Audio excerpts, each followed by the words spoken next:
empezando con el tema, vamos a tener primero los factores de riesgo. En esta tablita nos los va a mencionar en orden de importancia, en el orden de riesgo, de mayor a menor, siendo la retención de placenta el que está, pues, el número 1, y va a seguir por trabajos de parto prolongados, por alguna patología cardíaca como preeclampsia, eclampsia o alguna otra patología hipertensiva. La multiparidad, el que sean embarazos gemelares, por ejemplo, también son factores de riesgo altos.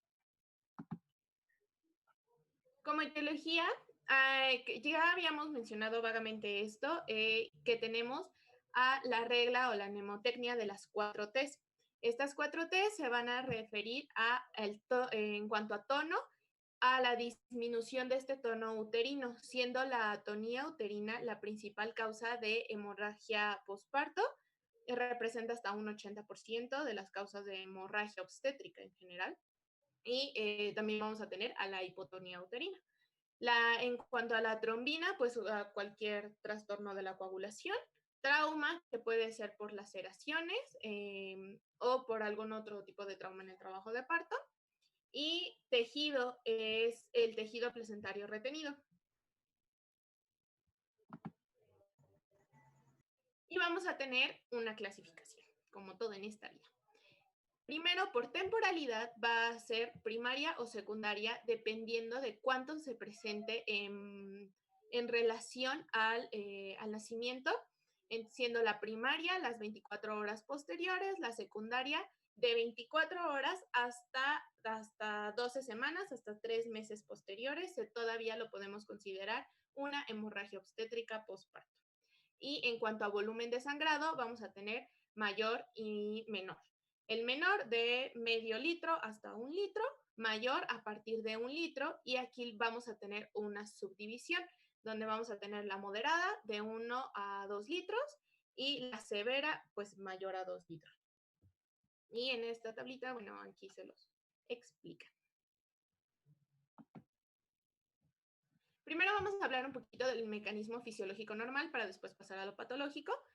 La hemorragia obstétrica se evita fisiológicamente por medio de 2 mecanismos. Uno, la contracción del miometrio después del nacimiento y del alumbramiento va a hacer esta contracción, que va a funcionar como una hemostasia mecánica hacia las arterias espirales.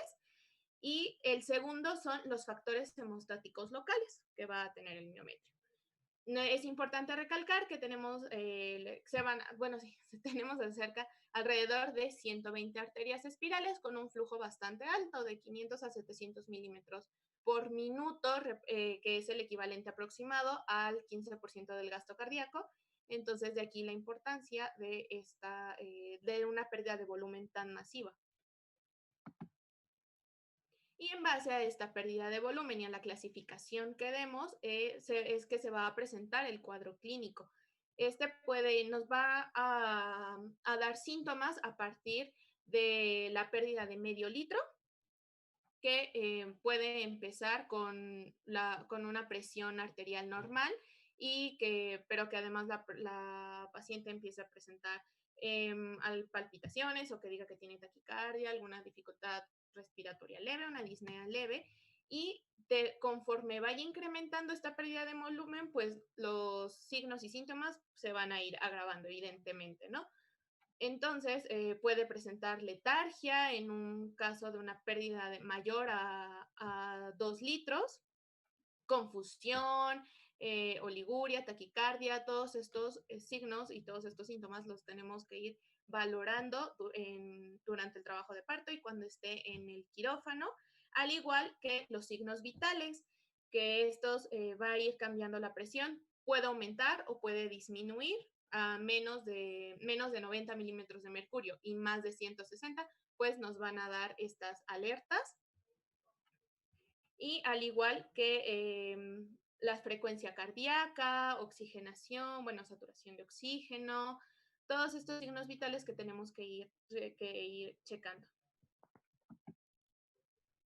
Entonces, empezando ya más específicamente, vamos a tener la atonía uterina. Les mencionaba que es de suma importancia porque representa el 80% de todas las hemorragias obstétricas, no solo posparto, sino todas las obstétricas.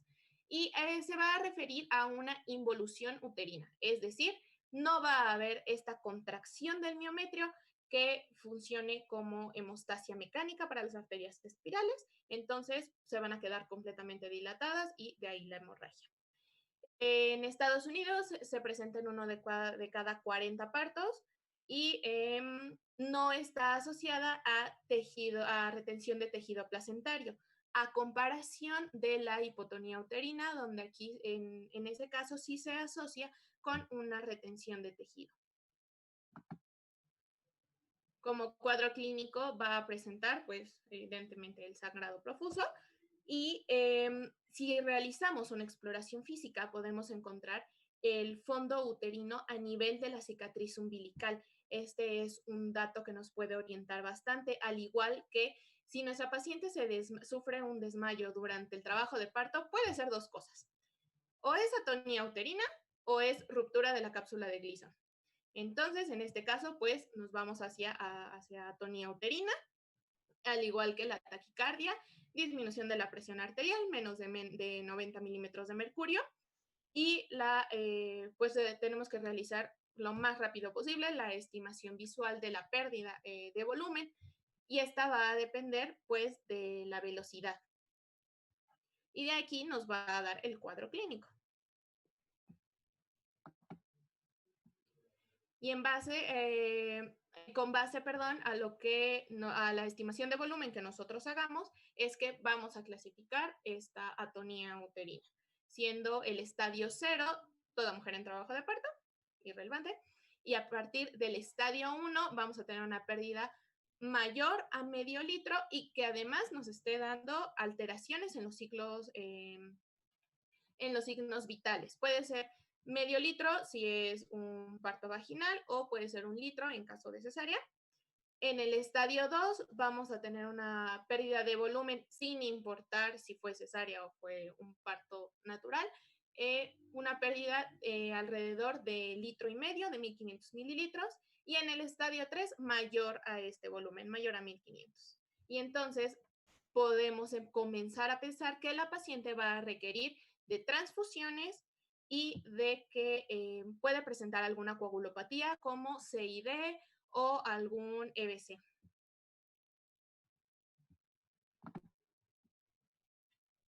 Y en el tratamiento vamos a tener varias opciones de tratamiento. Una de ellas, y es muy importante porque estamos hablando de una pérdida de volumen masiva, entonces muchas veces puede llegar al shock. Y dentro del tratamiento pues, va a ser como un shock hipovolémico y es importante mantener la temperatura de la paciente con medios físicos como las mantas térmicas, alguna solución tibia, cosas por el estilo. Y uno de los tratamientos farmacológicos va a ser la oxitocina. Es uno de los pilares del tratamiento. Tenemos este esquema, que son 20 unidades internacionales de oxitocina en medio litro a goteo rápido, cuidando no sobrepasar 5 unidades internacionales por minuto. Y esta se debe de administrar inmediatamente después del alumbramiento. La ergonovina.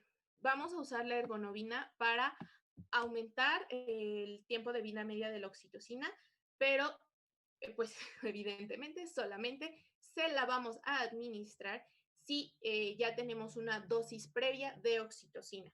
Entonces, primero la oxitocina, después la ergonovina. Tenemos también el carboprost, que esta es un análogo de las prostaglandinas E2, y ese tenemos que tener cuidado porque puede causar efectos adversos como diarrea, vómito, algún broncoespasmo, y lo vamos a administrar 250 microgramos intramusculares cada 15 minutos. Ok, aquí quiero hacer una situación. Si regresamos a la anterior. A la diapositiva anterior, por favor, Miriam. Ok, miren. medios físicos para la paciente está sangrando. Entonces ustedes, medios físicos para mantenerla en la temperatura, porque la paciente se les está chocando. Y normalmente cuando hay estado de choque, se concentra la sangre en los órganos más importantes. Hay forma de ayudar a esto, sí. Uno es medios físicos, dos es el pantalón de choque. ¿Hay pantalón de choque? ¿Los conocen? No, doctor. Ok. Miren, déjenme hablar con un amigo que se dedica mucho a hemorragia obstétrica para, para ver si nos da una plática y les habla de cómo la manejan ellos. Luego, la oxitocina. Sí, la oxitocina es muy importante.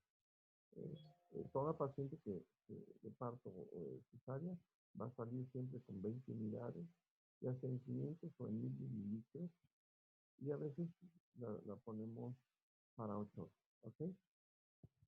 Luego, si no les funciona la oxitocina, aquí hay una hormona que se llama carbetocina. Le pasan carbetocina 100 microgramos.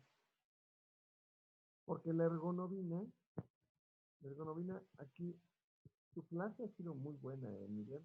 Nada más aquí hay una pequeña error. La ergonovina es con V, ¿sí? Y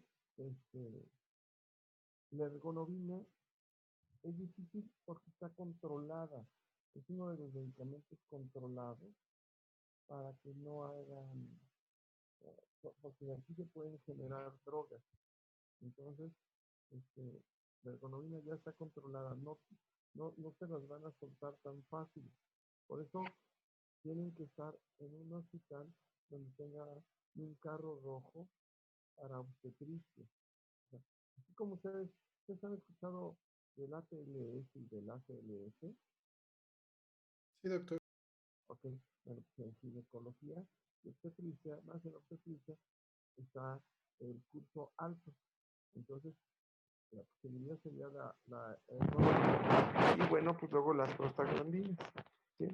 Aquí, obviamente, estamos hablando de, no la hay inyectada en México. En México utilizamos el misoprostol y el misoprostol vamos hasta 800 microgramos. Obviamente, por la urgencia, ¿ok? Pero esto es muy, muy importante que ustedes identifiquen el escenario anterior de las 4T. Miren, regresalo, Miriam, por favor, a las 4T. Ok, ok, miren, fíjense bien. Ustedes entran a atender una paciente, pero muchas veces, si ustedes no conocen a la paciente y no la, y en el momento en el que la están interrogando, no le interrogan bien, generalmente no interrogan la posibilidad de que la paciente tenga una coagulopatía, porque la paciente ya les va a llegar a veces con que ya se le rompió la membrana o que ya tiene eh, dolor, y entonces ustedes la quieren atender rápido y ven que las contracciones están bien, atienden el parto, pero coagulopatía, eh, a veces el médico no piensa en la posibilidad de coagulopatía. Y muchas veces la paciente en algunas enfermedades, como von Willebrand, debutan con el embarazo. Entonces,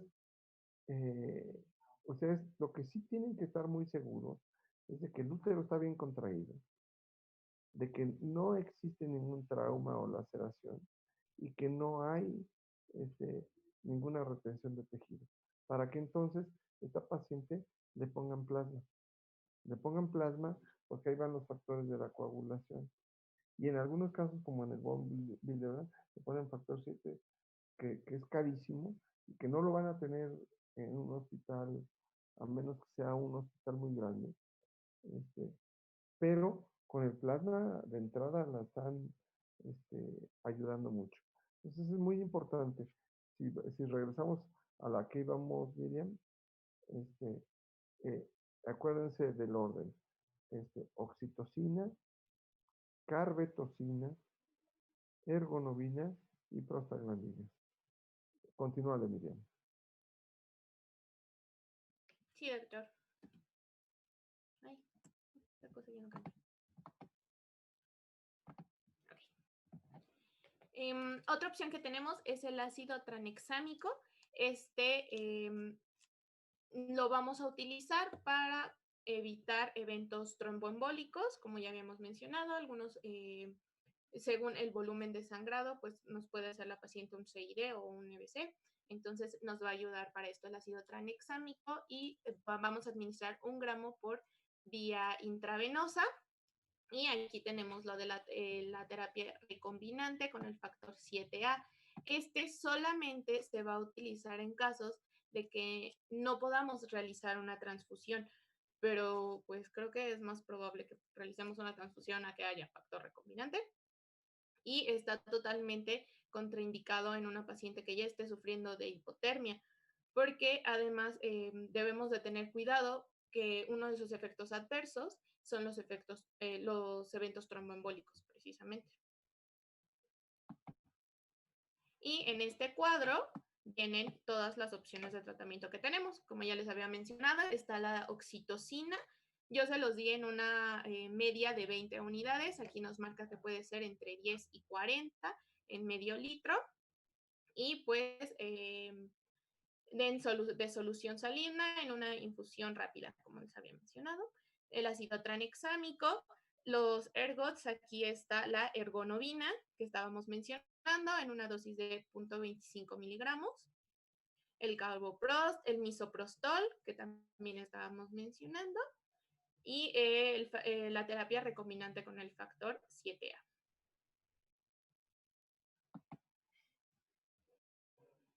Entonces, cuando nuestra paciente detectemos que tiene un bajo nivel de fibrinógeno o que ya probamos oxitocina, ya probamos ergonovina, ya metimos de todo, entonces nuestro fibrinógeno va a estar bajo, va a estar menor a 200 miligramos sobre decilitro y este va a ser el predictivo de una hemorragia severa, de una hemorragia mayor. Entonces está indicada la transfusión de unidades de sangre, paquete globular eritrocitario y plasma fresco congelado. Y estos deben de pasarse según el volumen que la paciente esté perdiendo. La misma cantidad de litros que esté perdiendo es la misma cantidad que nosotros vamos a pasar. Y en ocasiones, pues, vamos a requerir del crioprecipitado. Este es el algoritmo para estas transfusiones. Entonces, aquí nos marca que si el INR es mayor a 1.5, podemos comenzar a pasar 2 unidades de plasma fresco congelado. El conteo plaquetario menor a 100,000 plaquetas nos indica que comenzamos con una féresis, una unidad plaquetaria. Y si el fibrinógeno es menor a 200 miligramos sobre decilitro, como ya habíamos mencionado, entonces agregamos una dosis de crioprecipitado. Y otros parámetros que debemos de cuidar, además de la transfusión, son los niveles de calcio, de potasio y de glucosa.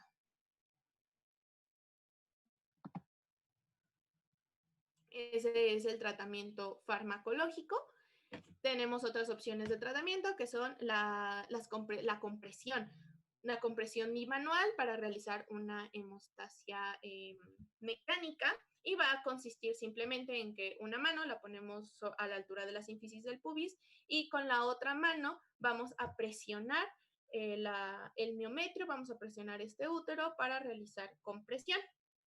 Si esto no funciona, entonces podemos utilizar el balón de Bacri para realizar un tamponade. Y además del balón de Bacri, tenemos que dar una profilaxis antibiótica. Este es como una sonda, como las sondas Foley, parecido. Entonces, metemos el balón, lo inflamos y este va a realizar esa compresión de las arterias espirales. En una ocasión nos mencionaron que si no teníamos un balón de Bacri, hasta con un guante con agua podría funcionar.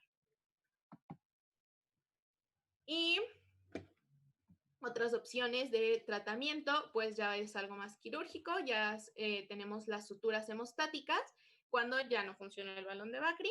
Esta es la sutura de B-Lynch, donde primero se va a insertar la aguja, se va a dar el punto cerca De la comisura. Ajá, de la comisura, perdón, y se va a llevar en forma ascendente y hacia posterior de ambos lados, y así va a quedar. Y esta se debe de hacer con una aguja traumática, es decir, que sea de punta roma, y la sutura es poliglactina 910. También se puede realizar una oclusión arterial ligando vasos en masa o de forma individual. En masa se refiere a tanto arteria como vena miometrial. En las ligaduras de vaso es individual, sería la arteria ilíaca interna, o se puede realizar una embolización de estas arterias. De la uterina. Ajá, de la uterina. Aquí está muy bien, pero es cuando tú entras a cirugía, entras a hacer ligadura de la rama anterior de la ilíaca interna, ¿ok? Porque acuérdense que de la rama anterior de la ilíaca interna emerge la arteria uterina. También puede ser una ligadura en masa, pero es de la arteria y vena uterina, ¿ok? Y la embolización selectiva de la arteria uterina, ¿sí? Aquí está muy bien todo, porque hablamos del uso del balón de Bakri, ¿sí? Cuando falla el balón de Bakri, otra forma también de disminuir esto es colocar unas pinzas uterinas o unas pinzas Alice. no, de estas de anillos, de anillos, o sea, ustedes jalan el cervix, sienten el latido de la uterina y le pinzan ahí sin hacer ninguna apertura. Eso es muy, muy importante porque de esa manera ustedes van a poder disminuir esa cantidad de sangre que se está perdiendo. Esa maniobra, que es el pinzamiento de las uterinas, es rápido. En un parto les sirve, muchas veces resuelve el problema, y eso se llama, esa técnica la describió el doctor Sea, entonces se conoce como técnica de Sea, la van a encontrar así referida, ¿sí? Y, es lo único que faltaría. Y existen muchas técnicas, ¿eh? Es decir, miren, cuando un problema es complejo y van a encontrar muchas técnicas, porque no hay ninguna que sea 100% satisfactoria. Hemorragia obstétrica es una de ellas. O sea, en hemorragia obstétrica es un problema serio y en el que generalmente ustedes van a pedir sangre, y por cada 2 paquetes globulares que ustedes pasen, siempre pasen un plasma. El crioprecipitado lo utilizamos más en las pacientes que tienen síndrome de HELP, que son los concentrados plaquetarios.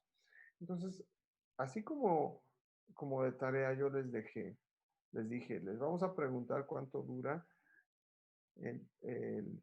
la fase latente, cuánto dura la fase activa en nulípara, en multípara, cuánto dura el periodo expulsivo, cuando hablamos de un expulsivo prolongado. Ahora la tarea es cuánto sube de gramos de hemoglobina. ¿Lo saben? ¿Cuánto sube? Con un paquete que ustedes le pongan, cuánto va a subir la hemoglobina en gramos y cuánto sube con un concentrado plaquetario que ustedes lo ponen. Aquí mencionabas también, por ejemplo, con 100,000 plaquetas. Cuando ustedes ven todo lo de medicina perioperatoria, Con 100,000 plaquetas todavía tú puedes entrar y hacer una cirugía. No necesitas tener las plaquetas en ese momento, a menos que te sangre mucho. Pero con 100,000 todavía es uno de los parámetros que puedes entrar a operar. Se habla que por abajo de 80,000 ya empiezas a tener problemas. ¿Ok? Entonces, pero la gran mayoría del éxito para estos casos es conocer los factores de riesgo. Entonces, desde que ustedes ven que tienen muchos factores de riesgo, ustedes saben que a esta paciente hay que pedirle sangre. Más vale tener sangre y no aplicarla que necesitarla y no tenerla. ¿Ok? Y acuérdense aquí el tiempo es muy importante. Son 700, 800 mililitros minuto a fines del embarazo. Entonces, en lo que tú decides que entras a ligar la arteria uterina o la ilíaca interna, tú le piensas con la técnica de SEA, si es en el caso de un parto. Y aquí es muy importante el tomar las decisiones adecuadas en el momento adecuado y no tardar, porque si ustedes tardan, la paciente se choca. Y ya chocada, los vasos se colapsan porque va a concentrar la sangre en otro tipo de vasos. Y ahí es donde vamos a empezar a tener problemas. ¿Ok? Así que continúa, Miriam. Ok. Ajá. Ok, entonces vamos a tener una serie de criterios de gravedad que estos van a ser, el primero, la pérdida de la volemia, que sea mayor al 25%, el descenso del hematocrito, la presencia de cambios hemodinámicos, y esto lo vamos a ver pues también con los signos y síntomas, y la pérdida mayor de 150 mililitros por minuto. Vamos a hablar de un sangrado, de una hemorragia grave, persistente, cuando este sangrado sea mayor a 1 litro en las primeras 24 horas y que además no ceda a uterotónicos. Y estos van a ser nuestros principales criterios de gravedad. Perfecto. En cuanto a la profilaxis, también va a entrar la oxitocina, la ergonovina, van a ser más o menos los mismos fármacos. Entonces, la oxitocina en esta ocasión va a ser una dosis menor. Hace rato hablábamos de 20, bueno, de 10 a 40 unidades, yo les dije 20. Aquí vamos a tener de 5 a 10 unidades internacionales de oxitocina en 1 litro de solución cristaloide. Aquí vamos a programarlo a 10 gotas por minuto en 8 horas aproximadamente, y estas se deben de dar están indicadas durante la conducción del trabajo de parto. La ergonovina, ya habíamos dicho que prolonga el efecto de la oxitocina, y esta, en caso de profilaxis, se recomienda a 500 microgramos intramusculares. Y también estarlo vigilando porque puede causar hipotensión arterial. Hipertensión.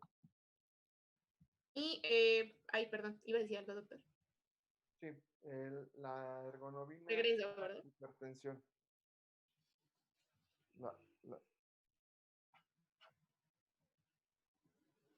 La ergonomina genera hipertensión, ¿eh?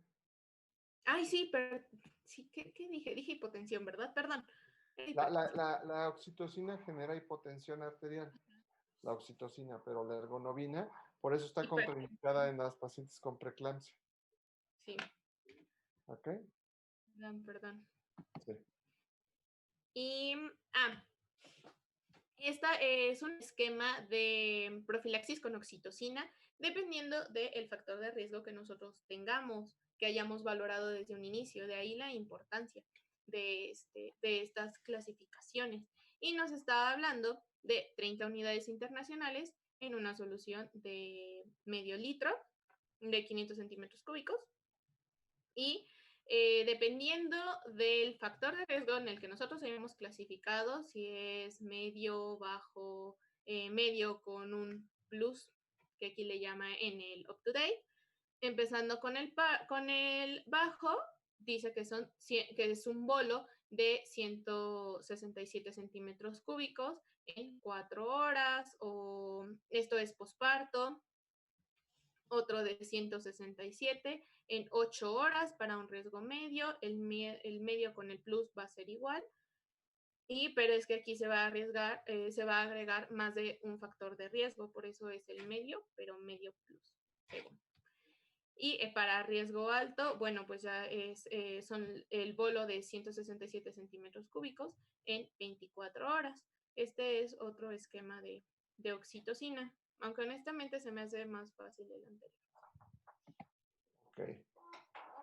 Otros fármacos que vamos a usar dentro de la profilaxis es el misoprostol. Este se usa en combinación con oxitocina. Si no se ha dado una dosis previa de oxitocina, no se recomienda, no se debe de dar el misoprostol.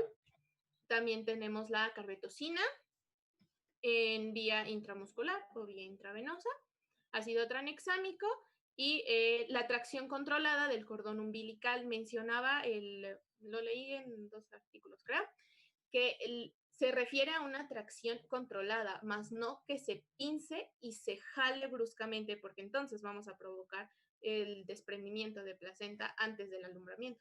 Entonces simplemente es pinzar y hacer una fuerza muy leve, muy, muy leve. Pero tampoco se recomendaba que este pinzamiento fuera muy prematuro o muy rápido después de que nace el bebé, porque si no, entonces iba a haber un efecto hemodinámico perjudicial para la madre.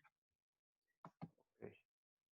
Algunas de las complicaciones que se pueden presentar en esta atonía uterina, pues ya es el tromboembolismo, todos estos eventos trombóticos que pueden haber, el síndrome de Sheehan, que va a ser una isquemia de la glándula pituitaria y puede dar manifestaciones en el posparto inmediato, cuando la madre intente lactar al bebé, o hasta años después, hasta 3 a 5 años después, y se va a manifestar como menometrorragia.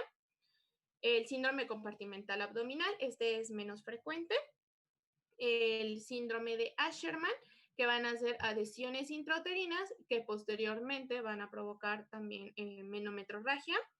Y la anemia posparto, que tenemos 2 valoraciones. La primera es una semana posparto con 11 gramos sobre decilitro de hemoglobina y que esta no sube más allá de 12 gramos de 3 semanas posparto. Ok, nada más el síndrome de Asherman genera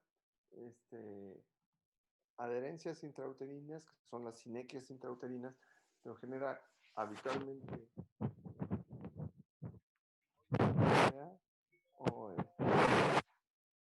y amenorrea, opsomenorrea y amenorrea. Doctor, no se le escuchó bien lo del síndrome de Asherman, perdón. No, solo vimos opso y ameno. Sí, el síndrome de Asherman genera sinequias uterinas, que son las adherencias intrauterinas, y genera opsomenorrea o amenorrea, dependiendo de qué tan severo sea. Esto se ve más en los degrados, Cuando se llevan la capa basal del endometrio, cicatriza las paredes uterinas y entonces la paciente llega a consulta porque está en amenorrea y ustedes le piden, por decir algo, una esterosalpingografía y pues no hay medio de contraste, no pasa porque está llena la cavidad de adherencias y entonces la tienen que someter a una cirugía histeroscópica para liberar esas adherencias. Okay. Ok, Miriam, continuamos.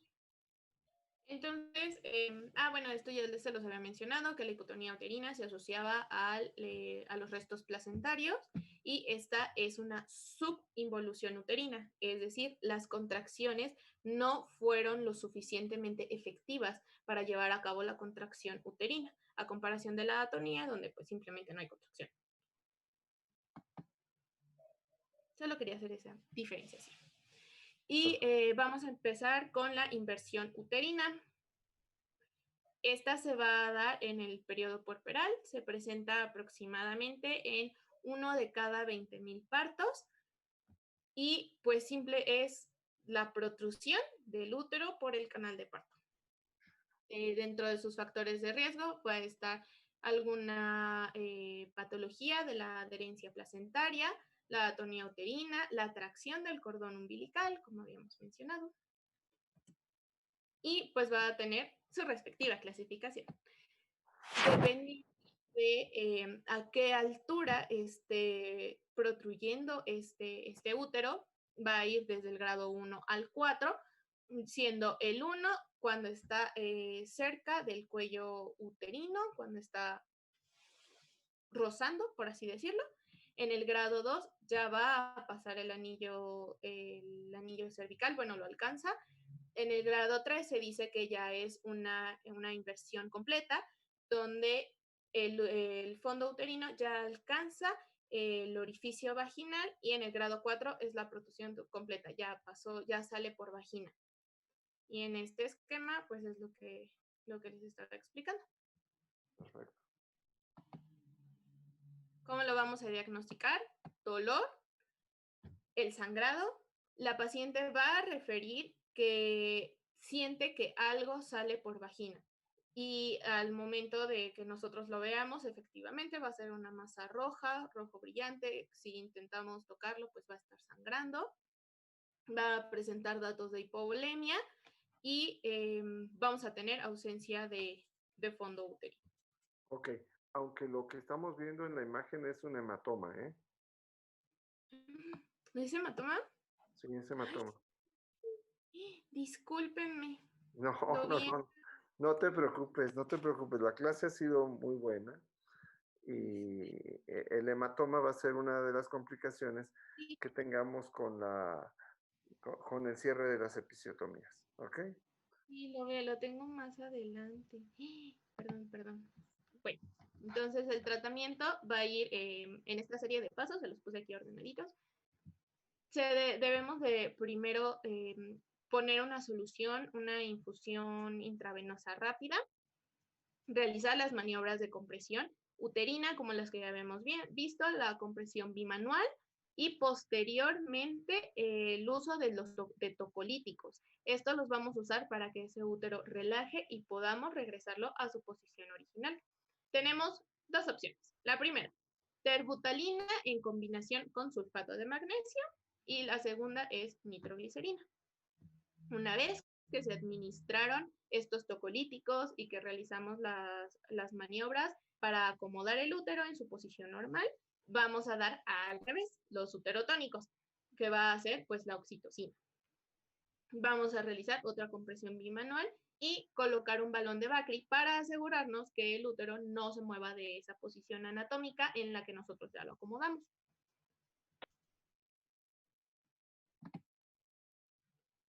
Bueno, esto es lo mismo que les mencionaba, el soporte el manejo de la inversión puerperal, y aquí lo divide en tres: el soporte, que es pasar la infusión, la reposición del útero con los tocolíticos, las técnicas quirúrgicas, técnicas abdominales, y pues la reposición del útero. Ok, aquí no se hagan bolas, aquí prácticamente es mejor que le den anestesia general y que metan el útero, ¿eh? Es mucho más rápido y es una forma muy relativamente rápida de resolverlo y efectiva, ¿ok? Sí. Entonces, dentro del tratamiento quirúrgico está el procedimiento de Huntington.